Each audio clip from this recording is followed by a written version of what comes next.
This is A Strategist, episode 1879. My name is Zain Velji. With me, as always, Stephen, Carter, Shannon Phillips. How are you, friends? I'm just fucking livid. Are you livid because the guy was like, they should have just pretended like no one was watching?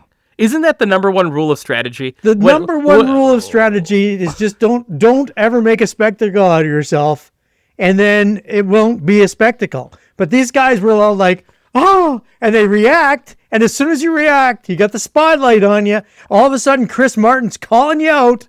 That must be an affair. Wow, Chris, really fucking insightful. We all figured that out right away. I mean, they were holding each other. They weren't married. It's pretty good. Do we just want to end it there, Shannon? Do you want to get a word in edgewise, or are you good for the pod? I have no thoughts on Coldplay Gate whatsoever. Why are we blaming Coldplay? This is not their gate. CEO Gate? Whatever. Yes. This gate. By the way, did you guys see the apology letter or the lack of apology letter? It is probably we have on this show, Carter. Pick that apart. Carter, on this show, how many have we done? We've probably done over the history of the show, I'd say a dozen. At least. This might be the worst I've ever seen. The first part, for those who haven't read it, let me give you a quick synopsis. It starts off fine, boilerplate, and by fine I mean it's fucking fine. Like it wasn't just is good. Like, I need to be a better man. But then, paragraph 3 and paragraph 4, you're not expecting what's coming. Paragraph 3, without my consent, these musicians put me on the screen. Paragraph 4, he fucking quotes Coldplay to end the letter. It is incredible. Oh my God. It is the worst thing I have ever seen, Carter. There's somewhere in this world a PR person who had to do that. And I'm just thankful it wasn't me. I don't think a PR person did that. There's no way a PR person did that. You know what? There's a PR person who did that charged $7,500 to write that letter. You know this is true. They should have charged $75,000 and made it a good letter. It's true. Navigator would have been right there. Yep. I mean, Randy Dawson would have held him up. Would have written that sucker. Okay, do we have to name names? What is our insurance situation on this show? If I was a CEO that was trapped in that, I would have probably hired Randy Dawson. Or Stephen Carter. I would have written something better than that. What would you have written? Go ahead. We'll give you a free shower. You saw everything that happened. You're more plugged into this story than you've been on most things in the last year. So, Carter, I don't know why the story of an extramarital affair really has you in the sweet spot of paying attention. It's all over my TikTok. It's all over my. Finally, something has knocked out all of the thirst traps. I couldn't be happier. Good. Okay. So you're engaged on the story, I guess is what I'm saying. I'm very engaged on the story. Go ahead. I would have just simply written. Go ahead. The $75,000 letter by Stephen Carter. Here it is, folks. I am sorry. I was wrong. My apologies especially go to my wife and all those that I've hurt. There you go. Period. But Done. Which Coldplay song would you have ended with? Which Coldplay song quote would you have ended with? The Scientist, probably. Here's what people are missing, Carter. They think we're done with lastmeal@swiss.ca, but we're not. Okay. No. Shannon, just stay with us for a second. So there's been a lot of feedback, none of it positive. No. About our competition, Carter, our write-in show about this is. I'm just going to call it our summer contest. Oh, yeah. This is the Strategist Summer Contest. We are trying to figure out how many last meals have been had at Swiss Chalet. Mm-hmm. And the problem is we've gotten some really good sourced responses. Carter, do you want to tell them or should I tell them? I think the issue is you. Okay. Yeah.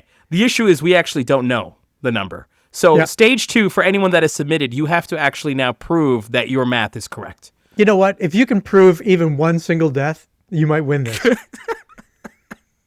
How do you suggest they prove one single? I think proving one single death is harder than proving a series of deaths at Swiss Chalet. Oh, you think that one is harder than a series? I think that's one is part of a series. Thank you, Carter. I feel like it's in the Fibonacci sequence like twice, isn't it? Like one is there is what I'm trying to get across. Shannon, do you want us to save you from this, or do you want to save yourself? I would like to talk about politics. This is political. If Swiss Chalet has been the height of the political summer. It'll be political, all right, if we all get our asses sued by Swiss Chalet. How many political or political adjacent figures have died with their last meal at Swiss Chalet? Oh, I would say 0. No, I disagree. come I on. disagree. I Come disagree. on. When these people are done from office, don't you think they're spending all day at Swiss? I think Yeah, they're I mean, spending what? I had ribs with Joe Clark there one time. He had sauces everywhere. It was touch and go. I'll tell you that. Touch and go. Were those sauces from the restaurant? Yeah, Swiss Okay, Chalet. sorry. Jesus, so it's where you get the extra sauces. Sauces You're the pulled- worst. I'm clarifying. He's Just not so- a CEO at a Coldplay concert. Shannon, let's save yourself for this. What I personally think was one of our better intros. No. No, I mean, I can't take your word for it. You don't listen, but Carter and I don't That listen was either. one of our top ones. One of think our it's pretty tops. good. Yeah, that was a It's good pretty one. good. I think Thank it's you, pretty Shannon, for participating. no I added problem. a lot into this. Let's move it on to Got our ice first cubes. Our first segment. Which dumpster fire would you want to solve? Stephen Carter, Shannon Phillips. There's a few dumpster fires of varying degree. And I want you to rank them first for me, and we'll dive into each of them in our own special strategist way. But I'll ask you, which one of these political dumpster fires of the past week is the worst for a particular political figure in our country or province? And as a operative, strategist, former elected official, person who knows this space, people who know this space, which one would you want to work on? Does that make sense? Yep. Right. So we've got the Alberta Next panels, which are going splendidly thus far in Alberta. That, of Just course, is paired alongside fire. the survey scandal of Daniel Smith, where they have to kind of go back and edit some surveys. You've got Mark Carney and C5, which is now facing some Indigenous backlash after his one-day meeting today. We can dive into that. We've got this by-election for Pierre Poilievre, which is it's straightforward, but it's not as straightforward as you think. You got this independent candidate who's starting to make some noise, give some media interviews, etc. And finally, you have Pierre Poilievre in the line of fire again, with his buddies in Ontario trying to fuck him over by having their convention on the exact same day as his leadership review. Did I get that last part right? Their convention on their leadership review. Is that correct? Yeah. It's Okay. so delicious. I just, I want to just put it in a bowl and spoon it up. It is gorgeous. So which is the Which is the worst? Which is the worst? the worst dumpster and fire? which one would you want to work on? And then we'll hit all of them in our own way. But Carter, you want to start? I think the worst dumpster fire has to be the Alberta Next panel. It is turned into almost a literal dumpster fire. I mean, these people were brought in from the back alley where the dumpster is, and they were asked to come in and provide their opinions and feedback. And I got to tell you, the people who are standing beside the dumpster fire are, the people we called out before, Trevor Toome and Adam Legg. They were going to bring sanity to this, and I would like to see where the sanity starts and ends, because I don't think that anybody can bring sanity to this nightmare. Hold your fire. I want to ask Shannon if she's on the same page. If she is, we'll dive deeper into this. Shannon, which is the biggest dumpster fire of this past week politically?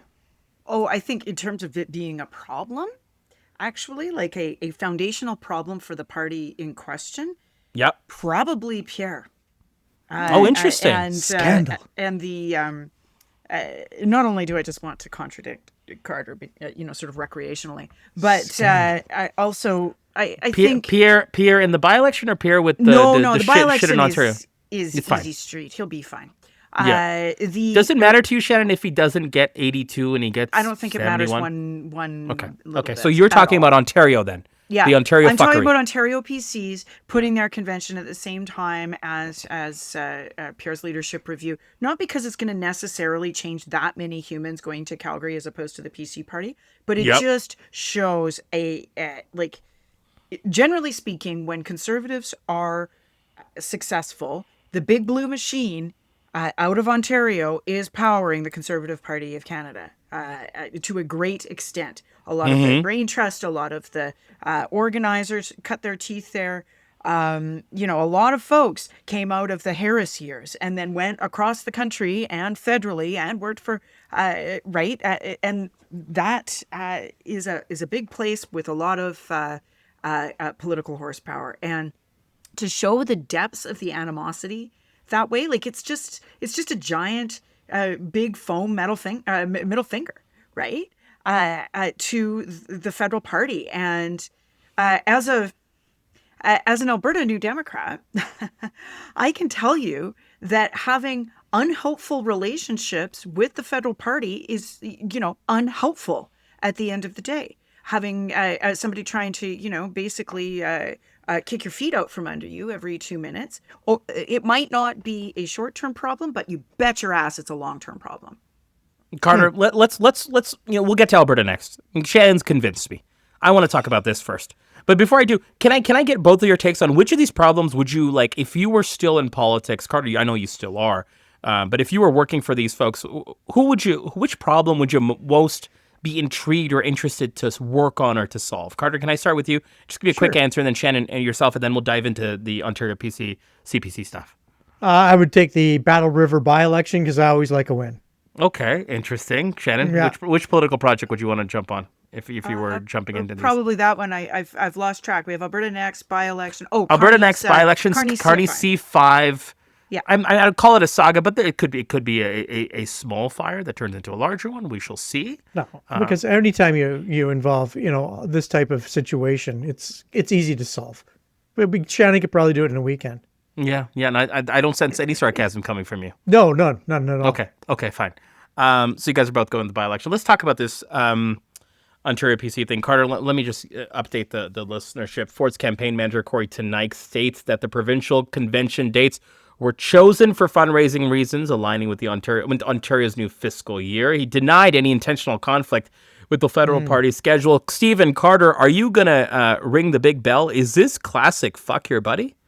Oh, this is classic fuck your buddy. Even having this aligns with the new fiscal year end. Beautiful work. I mean, Corey Tenike You think that's...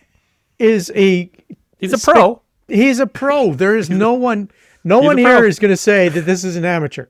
He knows what he's doing. He's playing fuck your buddy at a whole different level, and I'm just really thankful that his guns aren't pointed at me. Mm-hmm. So Ford in the past has criticized Poilievre's campaign as being political malpractice for losing the strong public lead that he had. Carter, walk me through what's at play here. We've been flirting with the Ford wants his job for a long time. But it at some point, it may not even be replacement. It could simply just be displacement. Get rid of the guy as much as it's like, the two-step because we always think of Ford wants his job. It's a two-step process, displace and replace. We might just be simply being like, let's create optionality. Let's just displace and then see whatever the fuck happens next. Could it be as simple as that in your mind? I don't have to want your job to hate your guts. I hate your guts. I mean, Pierre Poilievre is not a likable character. Better said. He's not a likable character. He's someone that engenders an attitude of distrust and dislike, and has been like that for 20 plus years. He is not someone that people go, oh, Pierre Poilievre, nice guy. Like, have you ever heard that? I mean, Pierre Poilievre, talented operator, Pierre Poilievre, a talented politician. These are things I've heard. I've never heard someone say, I really like him as a person. Yeah, he did something nice for me once. Yeah, there was that time that he helped me out. Yeah. Right? Yeah. Never happened. I can phone him up if I have a flat tire. No, that ain't Pierre. Yeah. Look, there is clear animosity between these two political organizations now. It is an interesting problem to solve because it does seem like it's a bunch of dudes just backstabbing each other, and it might be as simple as neither of us are going to win the next election if we continue to do this to each other. I do not think that Doug Ford wants to run federally. People always think that federal politics is some sort of promotion, but it is not when you are running the province of Ontario. Doug Ford is happy to be the mayor of Ontario. He is happy to be running, Canada's largest economy. He's happy to have the relationships with the United States that he does, to be in this problem-solving space with the looming tariffs and so on. There is no way on God's green earth that he would want to go and be the official opposition and leader. And it's not his style. It's not his bailiwick at all. So I would be very, very shocked if that's the motivation. there might be people around Ford that he thinks would be better for the job. I'm sure there are now that we're a year into them sniping at each other. But I also think that Doug Ford is a super transactional kind of politician, and he doesn't like it when people are just like so crazily partisan. You know, he liked having a good relationship with Chrystia Freeland. He, called her his friend publicly, and he did not like that hyper partisanship that was coming out of Poilievre, and those criticisms of him being a liberal just because he, had a transactional sort of friendship with someone at the federal level. Doug Ford is a much more of an old school conservative. And Pierre Poilievre is a new conservative. And by which I mean there are no facts. There is just a partisan fight to the death. And there's no sort of shared sense of the public interest or the public good in any way, shape, or form. There is just burn it all down. Use whatever you need to use to do it. It is, and it's the worst of Trumpism, Orbanism, all of these sort of far right movements that have now become mainstream. Carter, when Poilievre lost that last election, because it was so close, I think many people were like, well, this was not the liberal majority that was being predicted.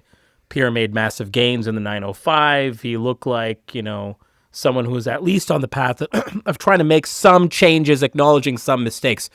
And then when the weeks went by and no one really came with a shiv to try to take his job when the body was still warm, so to speak, I thought it was over. Am I wrong? Did I misread this? Like, I guess what I'm trying to say in a very long-winded way is I'm not as certain about January as I was 6 weeks ago for Pierre Poilievre. Are you in the same camp as me? Oh, yeah. I mean, I'm not at all convinced that Pierre Poilievre survives the leadership review, nor am I convinced that he doesn't survive the leadership review. First of all, what is a survivable number? Jason Kenney's tried to reset what the number looks like. Is it going to be 66%? Is it going to be 56%? If it's 82, if 86, 88, then he survives no problem. But there's a big gray zone now, a much, much bigger gray zone than there used to be when Joe Clark decided that 66 wasn't going to quite cut it. That is a big question mark for Pierre. Will he survive it? But the other part of this is who wants it, right? And I think that there's a lot of people who want it. Doug Ford may not be the person, but I'm quite certain that there's someone in someone's orbit that is currently plotting and trying to figure out how they would make sure that Pierre Poilievre doesn't get the number that they want.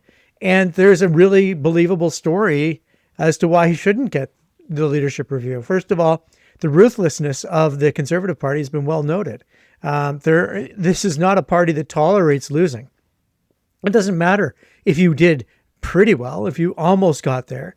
The leaders are taken out at a regular basis because there's just so much. There's so many different factions within the Conservative Party that there is almost no way that a faction isn't plotting against the others, similar to Chrétien versus Martin back in the day for the Liberals. There's only really three ways that a leader gets taken out. Membership, caucus, events, right? Like, some unsavory activity or whatever, and you have to He was the resign. CEO at a Coldplay concert. Yeah, there's three ways. I remain... Knew he had a third way, yes. Yeah, fairly convinced that he'll probably be okay through January because the caucus is, going to essentially be the coalition partner to the Liberals through the fall session. And they will be sort of moving some of the power brokers will be moving themselves around a little bit, but it's too soon, likely to organize for January. So there's the caucus, there's the party members, and those are the people who were showing up at Pierre's rallies and fainting like they were at a revival meeting, right? Generally speaking, they're going to do. He's okay there, right? And so that's those two. Events, if we go into a more Trumpy time with 35% or those kinds of that, it may become increasingly clear to the caucus, probably not the party, that he's not the man for the hour. I think he survives January regardless, very likely. I mean, I could revise my opinion starting in, October, November, like, let's get back to it. But that's a 6-month window, right? What's not clear to me at all is if he lasts 2 years, right? It took them, I think, 14 months to punt O'Toole, I want to say, or a little bit shorter. Maybe it was 14 months to punt Scheer.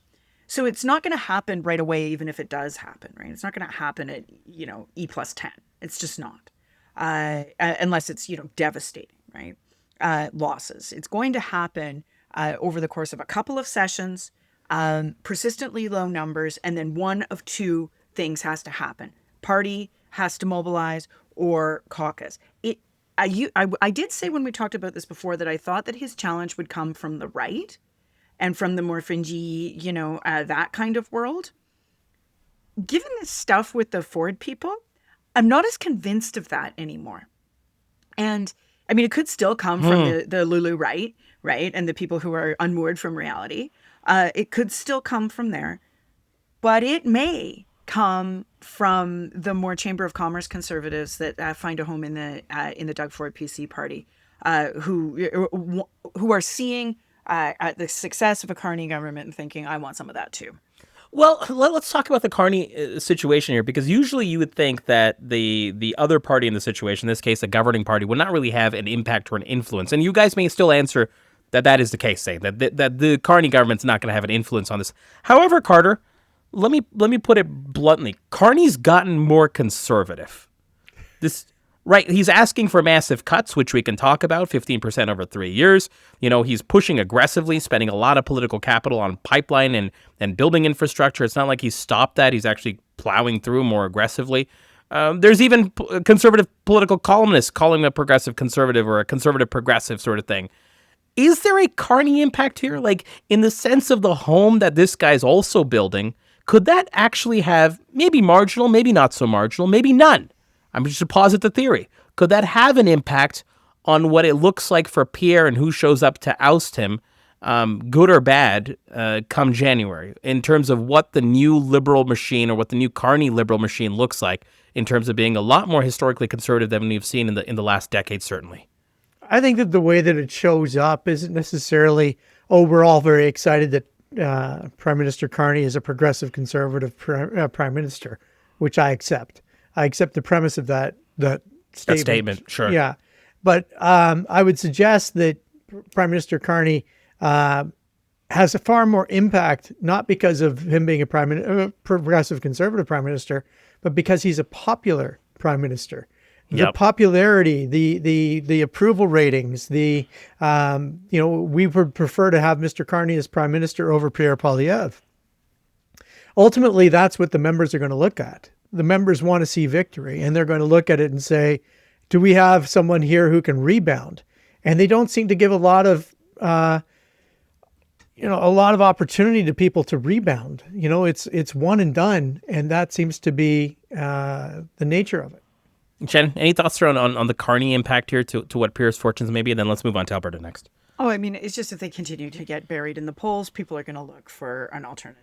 And it's not just that he doesn't have a seat. It's not just that he wasn't in Parliament. Is he the man for the moment? And a lot of the terrain that Mr. Carney is opening up for criticism is actually New Democrat terrain, which and we have their. I want to talk about this. Yeah. Yeah. That too might sort of like, what are they left with? They were screaming today about the public safety minister not, personally being a public safety officer in a correctional facility, right? And preventing a stabbing. They were just screeching off topic. Meanwhile, you got 500,000 unemployed people in Southwest Ontario. Like, it just is not commensurate with, the moment at all. And if that kind of stuff continues, Canadians are going to be like, I don't even know what you're talking about. And then there will be a push to move him out. The unpopularity is one thing. It's where the push comes from that is super curious to me. Yes. And that's where, like, yeah, a few weeks ago, I would have said to you, in no uncertain terms, it's coming from the right. If anybody can organize it, it's them. I'm not so certain anymore. Yeah, no, I tend to agree with you. And I think the ability or inability of the Poilievre campaign subsequent to the election to continue to build and court that working class economic populism that they at least got a part of at the expense of the NDP. I don't know if they're putting any effort into that. It doesn't necessarily seem like they are in a real way, especially when the issues are so meaty and so aligned with the political jurisdiction they can make gains with.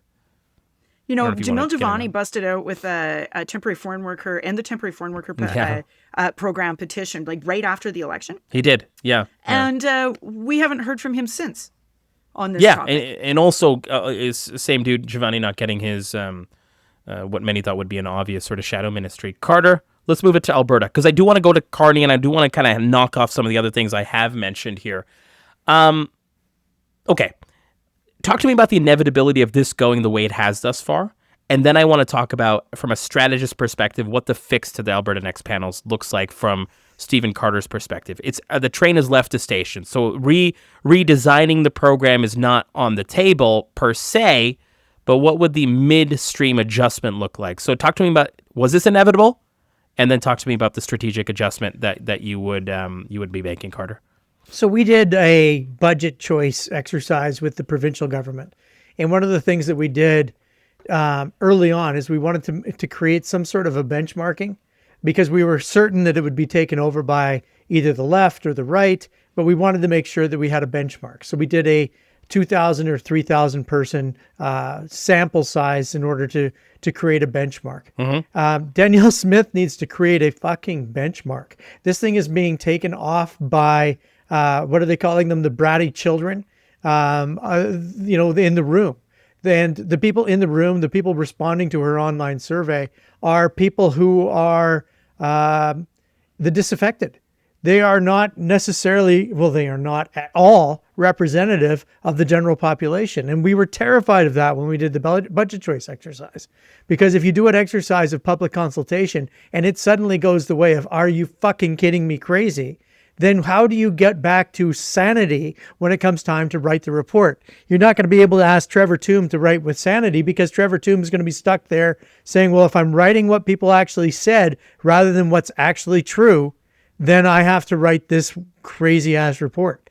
And that was, that's where things were going to go wrong. That's where they've gone wrong right now. And I just don't know that she's even thought about getting a benchmark and trying to figure out how to bring this back to reality. How has it gone wrong, Shannon? Because they've done Red Deer, Edmonton, Sherwood Park. They've got their online surveys initially perceived to have some bias, so you can't oppose their propositions. Those have gotten 30-some-odd thousand responses thus far.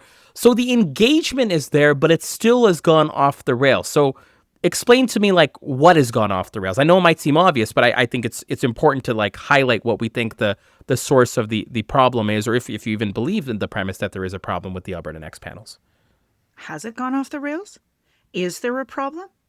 The point These are here questions. is not to find consensus. It's not to arm people with facts. Oh. It's not to issue a report. Oh. Heavens. It's not to do any of those things that are in the public interest, regardless of one's partisanship. It's not. It is to create an alternate reality for your essentially your separatist agenda. And so, they are, by all accounts, at least it's been reported, and I don't know if it was independently verified, but they are sending invites out to UCP membership list before and letting them register before general public.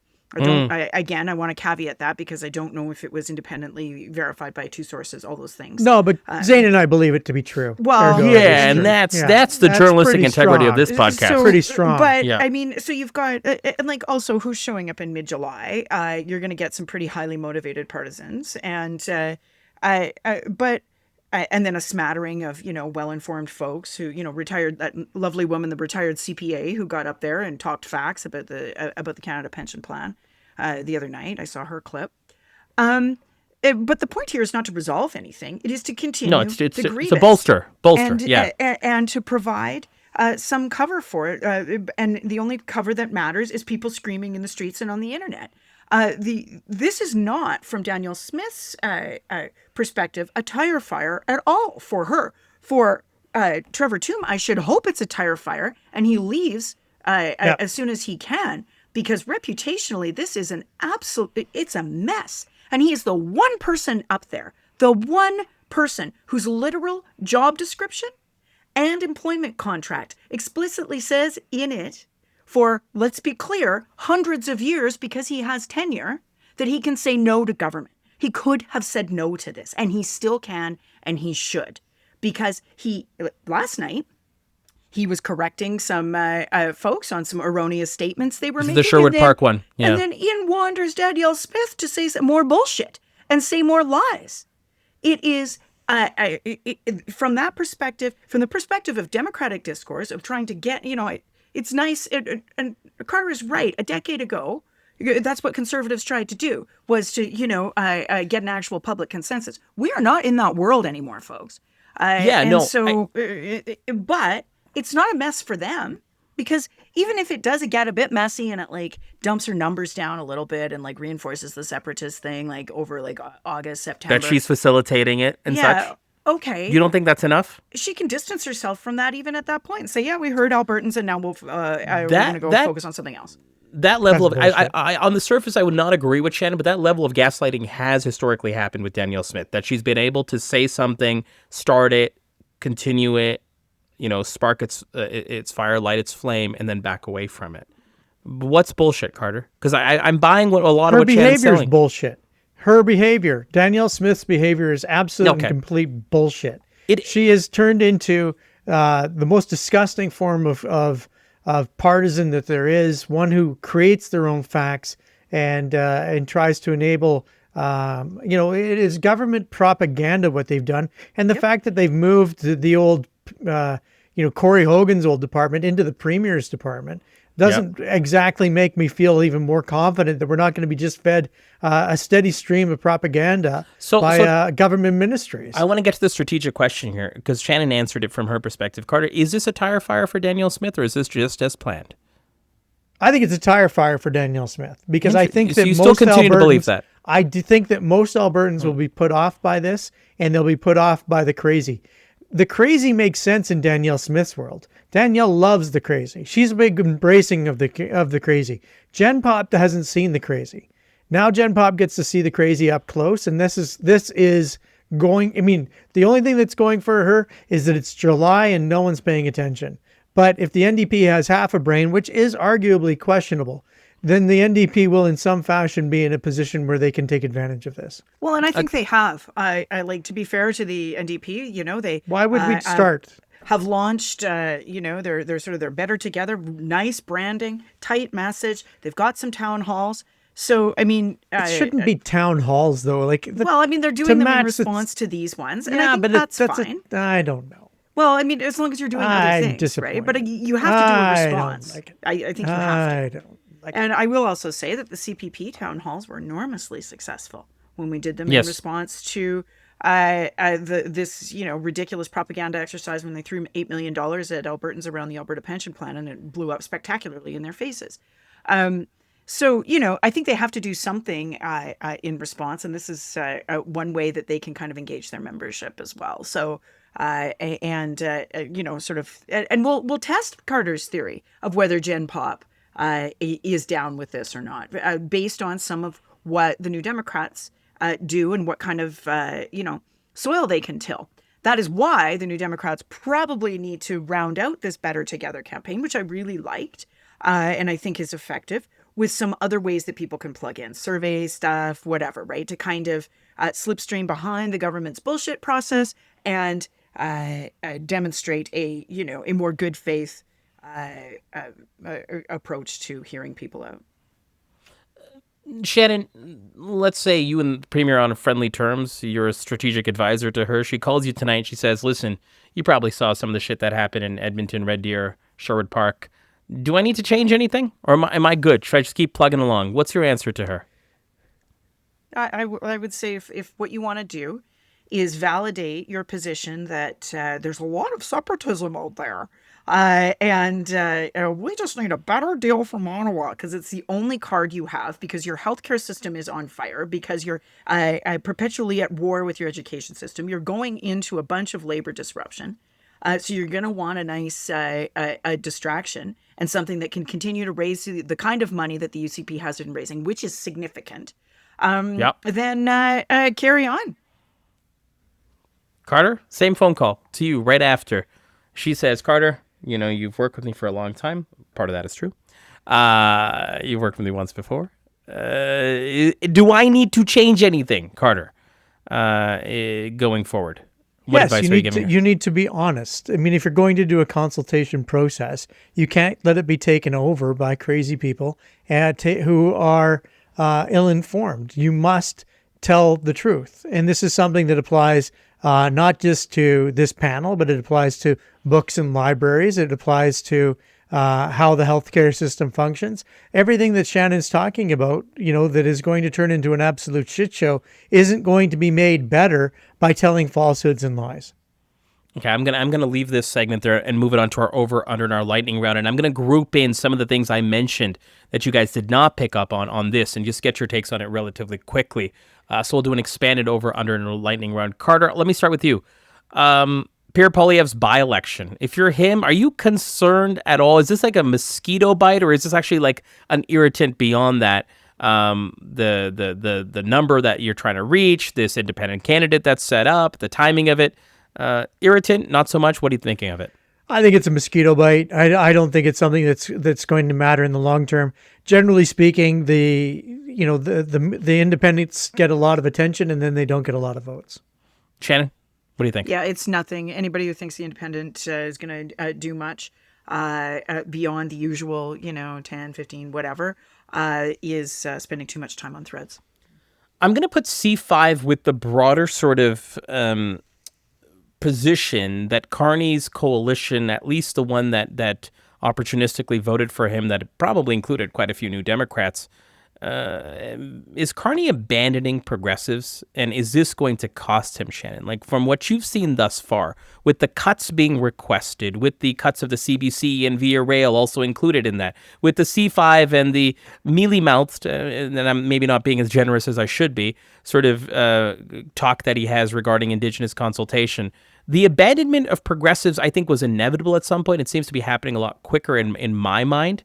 I'm curious to get your thoughts on this in terms of if you think this is the start of the Carney progressive abandonment.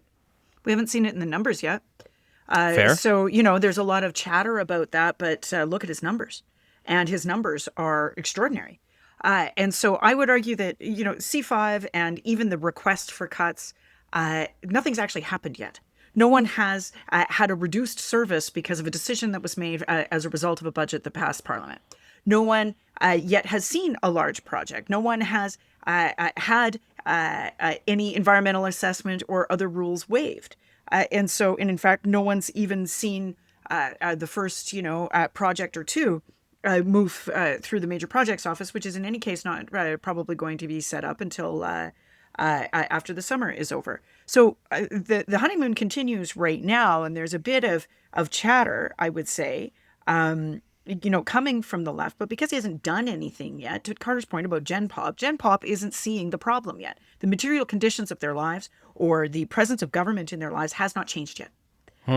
And so once it does, then I think we'll see, because he really did get elected on kind of a, an all things to all people, right?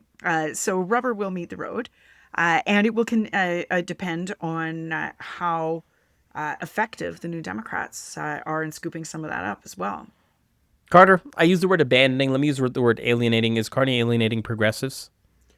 Well, the 6 or 7 of them that are left probably feel pretty bad. But there's just not that many who are identifying as that progressive at this particular moment in time. Most people seem to be in a relatively pragmatic mood. Well, through the whole country. That's a fair answer given the numbers. Let me ask the question slightly differently and interrupt you partway, which is, could Carney's moves and requests reignite the progressive movement? Of course, the natural sort of home for that would be the New Democrats and their leadership race coming up, being kicked off, so to speak. But do you feel like some of his actions could actually kickstart that and potentially even catalyze the progressive rebirth a lot faster, Carter?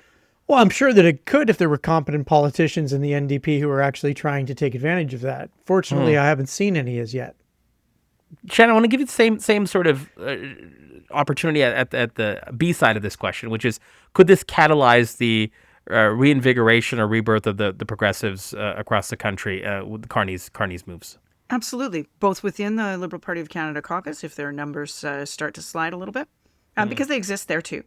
It could very well really help the New Democrats raise some money and get through this really tough time. It is there. But right now, we don't have that because the New Democrats are leaderless. There is no, the race hasn't started yet, yada, yada. And so pushback is going to have to come from, well, kind of three places. The LPC caucus not happening in the first few months of a mandate. Or even as we saw with the Trudeau government, even in the last few months of a mandate, it was still pretty thin in terms of caucus actually finding a spine and a brain.